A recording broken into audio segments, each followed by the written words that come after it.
د اصحابانو د ایمان د داستان 28مه برخه. د اصحابانو د ایمان داستان. لیکوال حضرت امام الواقد الواقدی، ژباړن مولوی صدیق الله مشال، ویونکی سید جلال زاهد.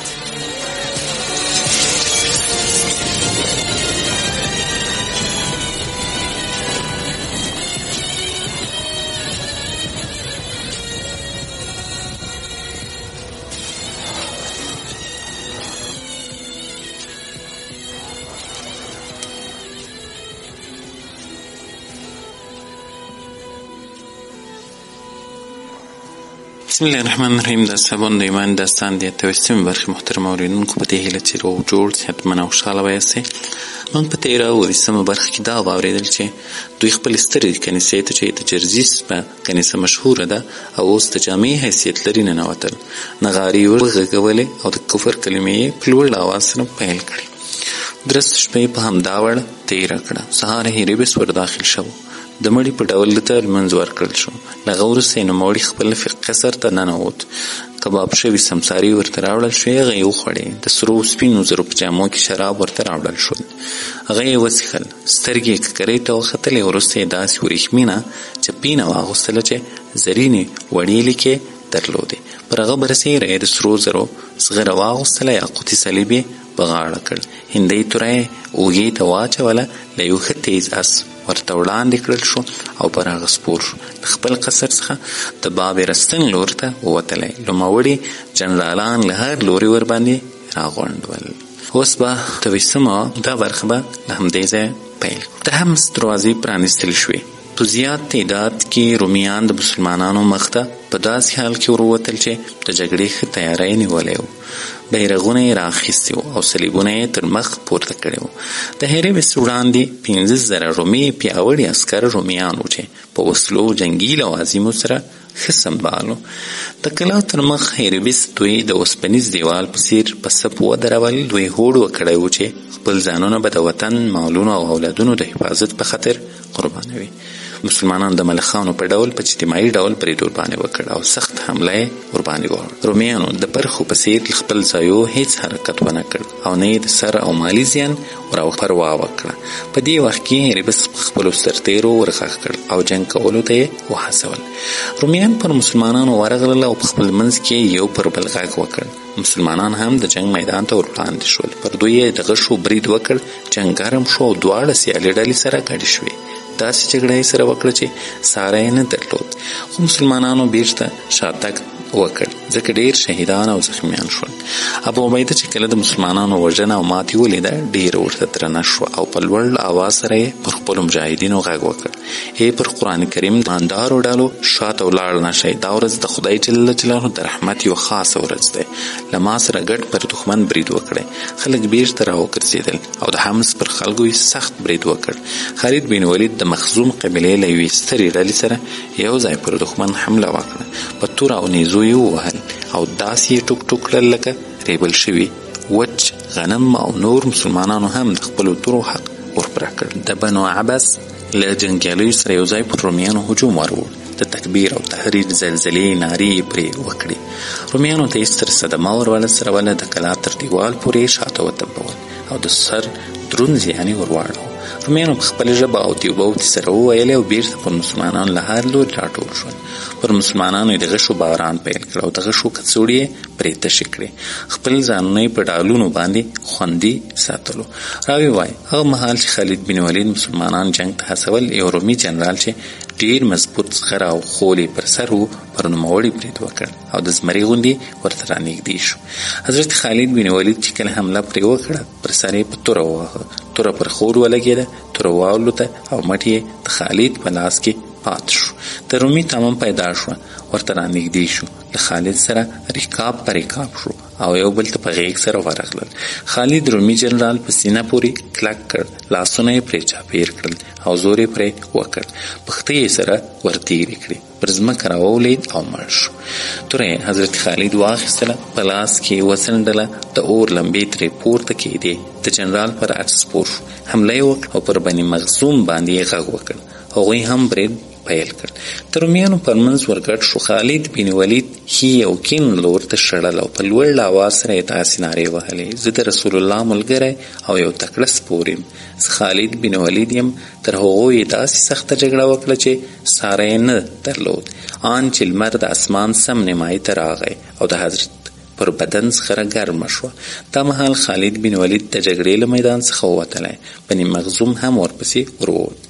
تر زغرو او مټانو یې وینې بهېدلې او لاسونه یې داسې پرېښېدل لکه د ارغوان ګلونه. خالد بن ولید یې تر مخ و او داسې شعرونه یې ویل. ترجمه: د جګړې پر ورځ د رومیانو پر ډله هلاکت او تندر راپرېوځي.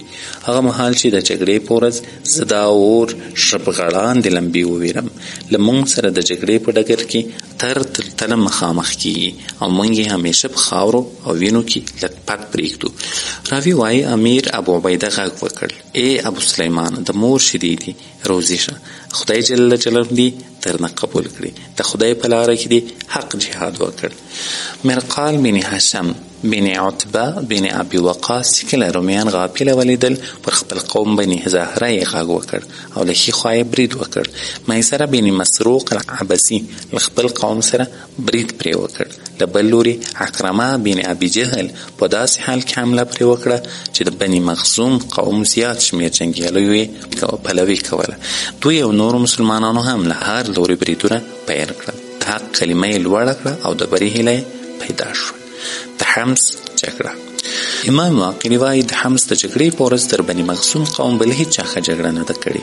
له یو عکرمه بن ابي جهل پرته هغه ډېر سخت جنګ کاوه او ډېر پر دښمن باندې ورزړور و. نیزې ته به یې خپل ټټر نیو. یو چا ورته ویل: له خدایه وویرېږه او پر خپل ځان شفقت وکړه. ده ورته ویل: ای قومه، زه به د بتانو دپاره جنګېدم، زړورتیا به مې ښودله. نن به ولې احتیاط کوم چې د ملک العلام دپاره جنګېږم. زه هغه حورې وینم چې زما د ورتلو انتظار کوي. که هغه یوه دنیا ته راڅرګنده شي، د لمر او سپوږمۍ نور به پټ کړي. موږ پر حضرت محمد صلی الله علیه وسلم رښتونی باور لرو. پر هغه څه کې چې له موږ سره یې وعده کړي، له دې سره سمه یې توره راویستله. پر رومیانو ورګډ شو. وار په وار مخ پر وړاندې پکې تللی. رومیان د ده صبر او ثبات ته ګوته په غاښو. نوموړي همداسې جنګ کاوه چې د حمص والي هریبس برید ورباندې وکړ. د نوموړي په لاس کې یوه اوږده نیزه وه چې پرېښېده او شغلې یې کولې. ده خپله نیزه په لاس کې سمه او کلکه ونیوله. عکرمه یې پرې وواهه، په زړه کې یې ننوتله او د شا له لورې یې ووتله. نوموړي پر ځمکه راپرېوت او روح یې اعلی علیین ته پرواز.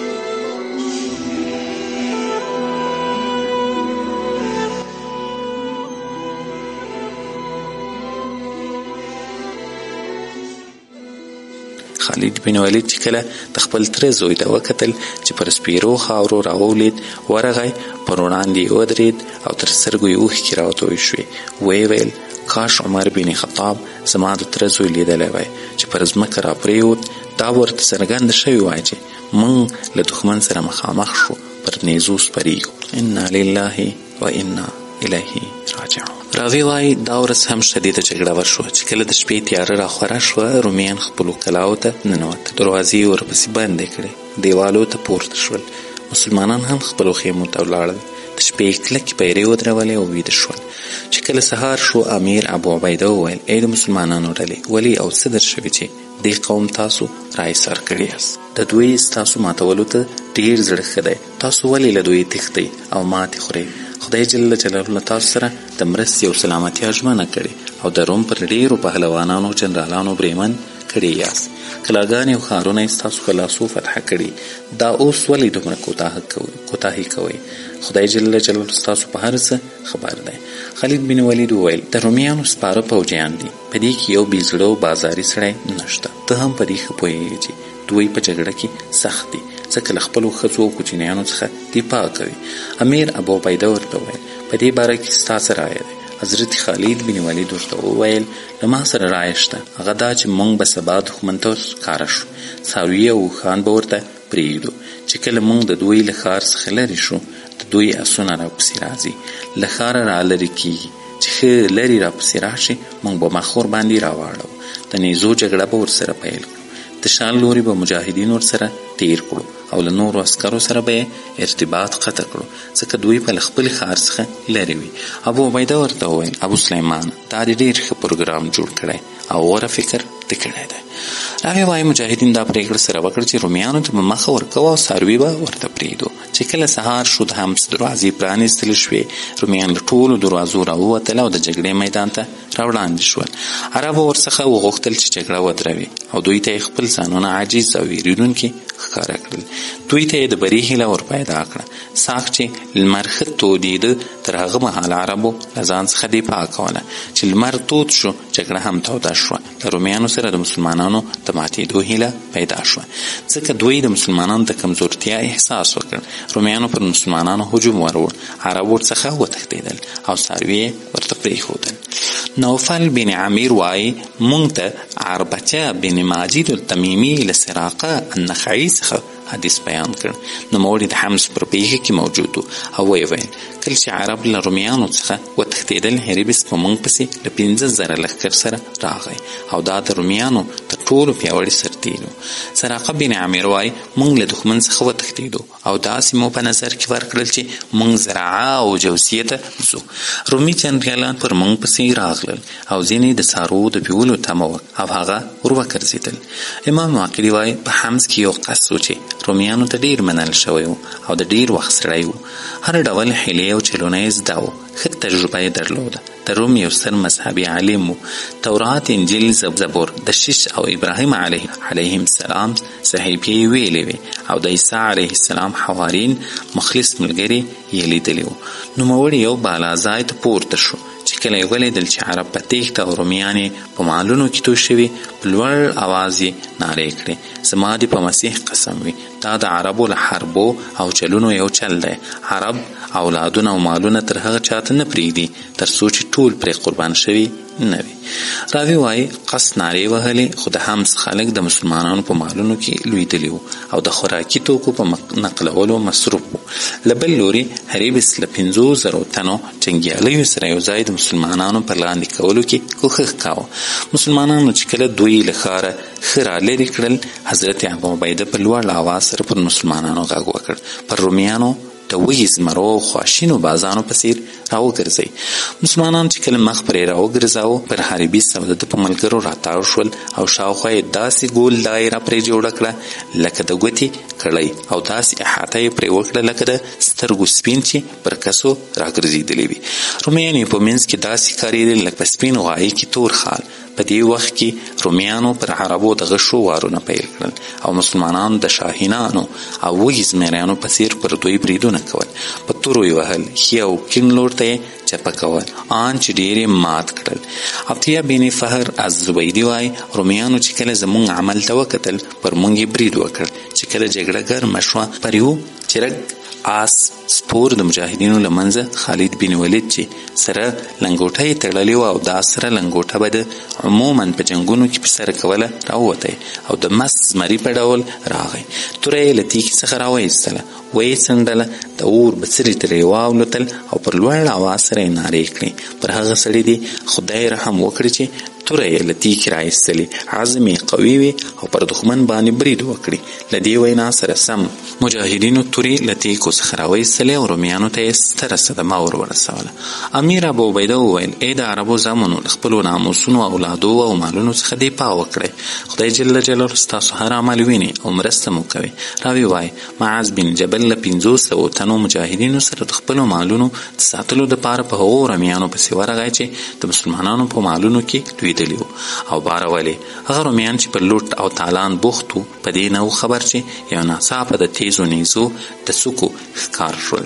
د نیزو سرونه لکه د ژبغړاندو اور لمبې داسې برېښېدې. یو ناره کوونکي په لوړ اواز وویل ای د عربو سلمو د ښار دروازو لورې ونیسئ چې یو رومي هم زموږ اولادونه او مالونه درڅخه داخل نه کړي. ځینې اسلامي سرتېري تر دوی په بیړه تیر شول او د دروازو لورې ورته ونیو. د رومیانو جنګیالي د مسلمانانو په بارونو کې غرق وو. کله چې معاذ بن جبل او ورسره مجاهدینو ته پام شو چې برید ورباندې شروع کیدونکی دی بارونه یې پرېښودل او د تېښتې لاره یې ولټوله. ځینې ورڅخه ووژل شول او څه ورڅخه خلاص شول. صهیب بن سیف الفزاري وایي قسم په خدای جل جلاله له هریبس سره له 15,000 سرو راغلو عسکرو څخه تر 100 لږ زیات پاتې شول، نور ټول د مرګ تورو کندو ته وسپارل شول. راوی وایي موږ پر دښمن پسې د ښار تر دروازو پورې ورغلو. دوی ته مو د سر دروند زیان په دروازو کې واړاوه، ځکه د دوی ډېر جنګیالي د عواصم او نورو قبایلو دروازو په وړاندې وو. سعید بن زید وایي زه د حمص د جګړې پر مهال حاضر وم. زه د هغو ملګرو په قطار کې وم چې د مړو په شمیرلو کې مو ډېر کوښښ کاوه. د زخمیانو او اسیرانو پرته ما پخپله 15,000 مړي وشمارل. وروسته امیر ابو عبیده ته ورغلم او ورته ومې ویل امیره زیری مې در باندې ما له اسیرانو او زخمیانو پرته 15,000 کسان مړي وشمارل. ابو عبیده راته وویل ای سعیده خدای دې وبخه، ښاد اوسې، آیا د هریبس مړی دې هم پکې ولید که څنګه؟ سعید بن زید وویل که هریبس وژل شوی و بیا نو هغه ما وژلی دی، بل چا نه ده وژلی. امیر ابو عبیده ورته وویل ته څه پوه شوې سعید چې تا وژلی او بل چا نه دی وژلی؟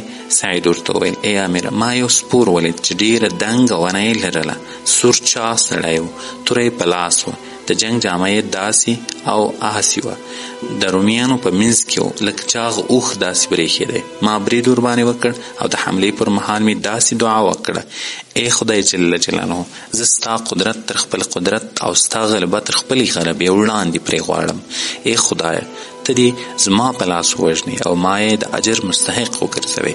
امیر ابو عبیده وویل ای سعیده تا یې ورسره سامان واخیست؟ سعید وویل نه خو زما نښه پکې دا ده چې زما د کڅوړې غشی په زړه کې بند دی. ما د غشي وار پرې وکړ، هغه یې پر سینه ولګېد، تر اس لاندې را پرېوت. د ده ملګري ورڅخه وتښتېدل. زه ورپسې ورغلم، د تورې ګزار مې پرې وکړ، پر مرکنډۍ مې جلا کړ او زما غشی اوس هم په زړه کې ښخ دی. ابو عبیده وویل ورشئ ورسره سامان ټول سعید ته ورکړئ. صحابه همداسې وکړل. امام واقري وایي کله چې جنګ سوړ شو مسلمانانو وسلې زغرې او آسونه راغونډ کړل او ټول یې د امیر ابو عبیده مخې ته راوړو. نوموړي د بیت المال لپاره 5مه برخه ورڅخه بیله کړه او نور یې پر مجاهدینو باندې وویشئ. راوی وایي په حمص کې دننه د کفارو پر سپرو او سرتیرو د خپلوانو چغې او لوبغارې جوړې شوې. د حمص سپین غیرې او رئیسان په خپل معبد کې سر راغونډ شول او له قسیسین او راهبانو سره یې د تسلیمۍ په اړه خبرې اترې وکړې. پر دې پرېکړه وشوه چې حمص به مسلمانانو تسلیموي. د دوی مذهبي علما او رئیسان امیر ابو عبیده ته راووتل او پر دې سوله ورسره وکړه چې حمص به ورته سپاري او دوی به د مسلمانانو په ذمه او اختیار کې وي. حضرت ابو عبیده سوله ورسره وکړه او ورته ویې ویل زه تر هغه نه در داخلیږم تر څو چې زموږ او هرقل ترمنځ وروستنۍ پرېکړه نه وي څرګنده شوې. حمصیانو غوښتل چې د خوراکي او شومې په ورکولو د مسلمانانو اکرام وکړي. امیر ابو عبیده یې له منلو ډډه وکړه او د یرموک تر پیښې پورې یو مسلمان هم حمص ته نه دی ورداخل شوی. دا له دې کبله چې مسلمانانو له رومیانو سره عدل او ښه چلند کاوه. جریر بن عوف وایي مونږ ته حمید طویل حدیث بیان کړه وی ویل، ما ته سنان بن راشد الیربوعي حدیث بیان کړه وی ویل، مونږ ته سلمه بن جریح حدیث بیان کړ هغه ویل مونږ چې کله د هریبس لمړینې وروسته له رومیانو سره سوله وکړه د حمص خلک راووتل او خپل مړي پټول. مونږ هم د رسول الله صلی الله علیه وسلم شهید شوی ملګري وړل. 215 سپاره صحابه په شهادت رسیدلی ول. نور ټول د حمید او حمدان قبیلو وګړي وو، پرته له 10 تنو چې هغه د مکې اوسیدونکي وو چې په هغو کې حکرمه بن ابي جهل، صابر بن جراح، رئیس بن عقیل، مروان بن عمیر، منهال بن عمیر الاسلمی، جمع بن قدم، جابیر بن خویلد الربعی موجود وو. دا خلکو چې په همدې پیښې کې شهیدان شول. نور د یمن او همدانو له نورو قبیلو څخه هم څو کسان وو. انا لله و انا الیه راجعون.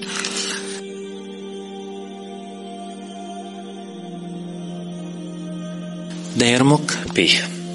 امام واقري وایي هرقل ته یو په بل پسې خبرونه ورسېدل چې مسلمانانو حمص، رستن، شیزر او ځینې نورې سیمې فتح کړي.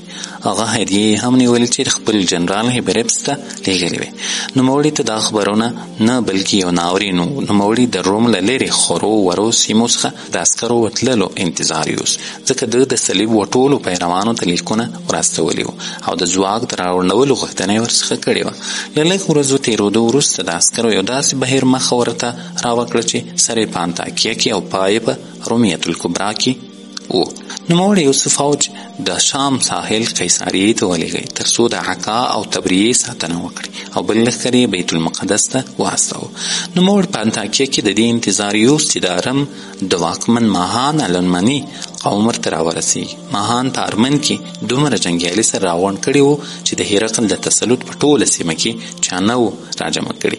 نوموړي یو څه شپې وروسته د خپل حکومت د ارکانو سره یو ځای د هرقل ملاقات ته راغی. کله چې هرقل ته ورنږدې شو، ماهان او د لښکر ټول د هرقل د درناوي دپاره لاسونو څخه پیاده شو.